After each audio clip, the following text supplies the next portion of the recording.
After finding out my boyfriend had cheated on me, I drowned my sorrows at a bar. When I woke up, I found myself lying in the arms of his best friend Andrew Wallace. Face to face, my pale leg was draped over his waist. Andrew? What? Why am I here? Panicked, I blurted out, oh, no, we didn't do anything last night, did we? Andrew let out a sharp laugh, grabbing my chin firmly. That's a question I should be asking you. Do you remember what you did to me, Bennett? The previous day had been meant to be a romantic surprise for my boyfriend, Jasper Douglas. I'd booked a last-minute flight to visit him while I was home for a family gathering. My bag even had his favorite strawberry-flavored treat tucked inside, something I knew he'd be craving after a week apart. But when I opened the door, the sight that greeted me shattered everything. Jasper was wrapped around another woman, locked in a passionate kiss on the couch. Caught red-handed, Jasper tried to squirm his way out of it. I was drunk, he mumbled, claiming he mistook his secretary, who had supposedly brought him home, for me. His voice carried a childlike pout. You've been gone for 7 days, Charlotte, and I was suffocating here alone. You've got to take responsibility for that. And just like that, he reached for me, trying to take my clothes off. I shoved his hands away, exasperated. I'm tired, Jasper. You, do whatever you want. That night, I hit the bar and drank until the world went dark. When I woke up, Andrew was staring down at me with a mixture of annoyance and amusement. Andrew, I stammered, my voice shaky, why am I here? We didn't do anything last night, did we? He smirked, tilting my chin higher. That's a question I should be asking you. Do you remember what you did to me, Bennett? He asked, his voice thick with a grunt.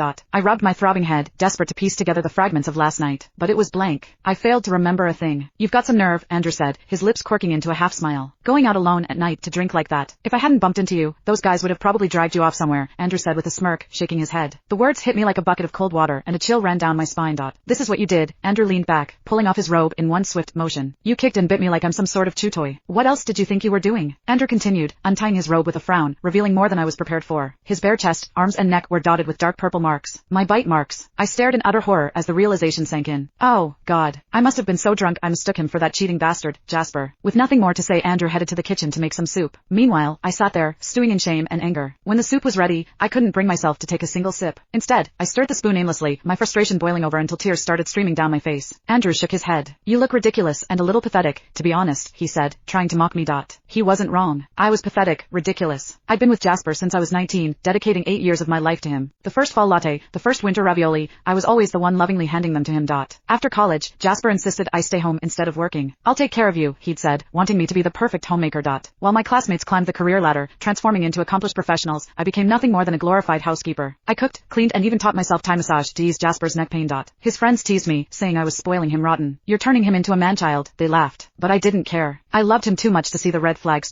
And now? 7 days away from home and he couldn't even keep his hands to himself.